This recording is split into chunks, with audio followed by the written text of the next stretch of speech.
تو یہ بڑے مسائل چل رہے ہیں بھائی آج کل.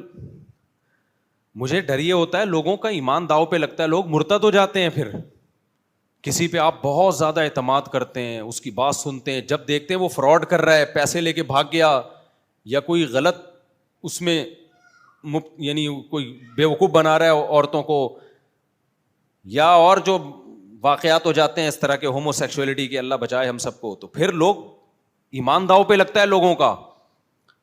لوگ کہتے ہیں یار دیکھو یہ داڑھی والے ایسے, یہ مذہبی لوگ ایسے. بھائی داڑھی والے ایسے نہیں ہوتے, لیکن ایسے لوگ بھی داڑھی رکھ لیتے ہیں. گورنمنٹ کی طرف سے کوئی پابندی نہیں ہے کہ اس ٹائپ کے لوگ داڑھی رکھ سکتے ہیں, اس ٹائپ کے نہیں رکھ سکتے. کوئی بھی رکھ لے داڑھی, چور بھی رکھ سکتا ہے داڑھی. کیا خیال ہے بھائی, چور بھی رکھ سکتا ہے داڑھی؟ تو شریعت نے ایک اصول بیان کر دیا ہے بھائی, معاملات سب کے ایک جیسے ہوں گے, سمجھتے ہو, اور جو ایک نمبر ہوگا وہ خود ہی آپ کو معاملات میں سیدھا رہنے کا حکم دے گا. اتنے افسوس کے ساتھ کہنا پڑتا ہے مذہبی لوگوں کے گھروں میں معاملات سیدھے نہیں ہیں, بہت خراب معاملات ہیں. مذہبی سیکولر لبرل لوگوں کے گھروں میں معاملات سیدھے چلتے ہیں, کیونکہ وہ کسی کا احترام نہیں کرتے, ٹھیک ہے نا, وہ احترام ان کے یہاں نہیں ہے. لہذا وہ کہتے ہیں بھائی ابا بھی 50 روپے بھی بیٹے سے لے گا نا لکھے گا اس. اب میں نہیں کہہ رہا کہ 50 روپے بھی گٹکے کے پیسے بھی لکھنا شروع کر دیں آپ. تو مذہبی لوگوں کے ہاں کیا ہے, ابا ہونے کو کیش کرائے گا, دادا ہونے کو کیش کرائیں گے, بیٹا ہونے کو کیش کرائے گا, بھائی ہونے کو کیش کرائے گا, ماموں ہونے کو کیش کرائے گا. مالی معاملات میں سب آوے کا آوا بگڑا ہوا ہے. تو میں جلدی سے وہ بات کمپلیٹ کر کے پھر آگے چلتا ہوں کہ جو لین دین میں مذہبی لوگوں کے ساتھ فراڈ ہوتا ہے, یہ باتیں چونکہ ممبر پہ عام طور پہ بیان نہیں کی جاتی, میں اس لیے بیان کر رہا ہوں. آپ کہیں گے مفتی صاحب کیا قصے لے کے بیٹھ گئے, لیکن یہ ہوتا ہے. پھر کل آپ ایمان سے ہاتھ دھو بیٹھیں کہ یار ہم اس کو اتنا نیک سمجھ رہے تھے, یہ کیا نکلا, تو اس سے بہتر نہیں ہے پہلے ہی ہوشیار ہو جائیں. کیا خیال ہے, تاکہ آپ کا ایمان داؤ پہ نہ لگے. کیونکہ جب ایک سے بدگمان ہوتا ہے انسان, پھر سب سے بدگمان ہو جاتا ہے, سب سے بدگمان ہو جاتا ہے. پھر کہتا ہے یار یہ سارے ایسے ہی ہوتے ہیں, حالانکہ ایسا نہیں ہوتا بھائی, سارے برے تھوڑی ہو سکتے ہیں. تو قیامت آ جائے گی اگر سارے خراب ہو جائیں.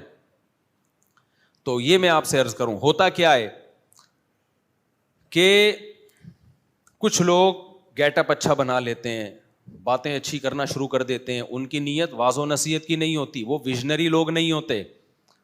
ان کی نصیحت ہوتی ہے تھوڑا سا جب عوام میں ہمارا بھرم آئے گا تو اپنے ان تعلقات کو ہم غلط کاموں کے لیے کیش کرائیں گے. تو پھر وہ کیش کراتے ہیں, مختلف طریقوں سے کیش کراتے ہیں.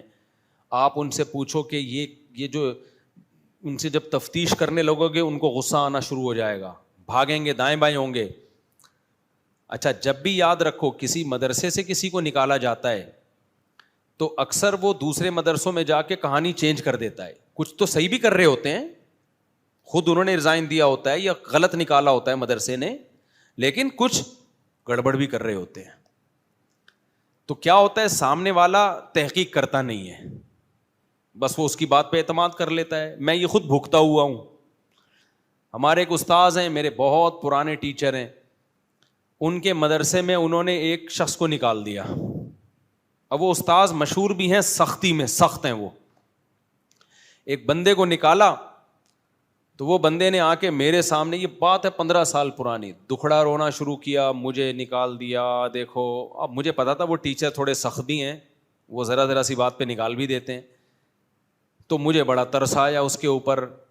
اچھا مجھے خیال ہوا, مجھے چاہیے تھا کہ میں ان ٹیچر سے پہلے رابطہ کرتا نا کہ آپ نے کیوں نکالا ہے اس کو, وجہ کیا ہے. میں نے رابطہ نہیں کیا, نا تجربے کاری تھی. اس کے دکھڑے میں آ گیا, رونے دھونے میں آ کے ہم نے جناب اس کو ٹھکانہ دیا, اس کو اپنے گھر میں بھی رکھا. پتہ چلا گھر سے چیزیں غائب. وہ تو ایسی ہوشیاری سے اس نے چوری کی ہیں کہ پتہ ہی نہیں چلی نا, بعد میں پتہ چلا کہ چوری اس نے کی ہے.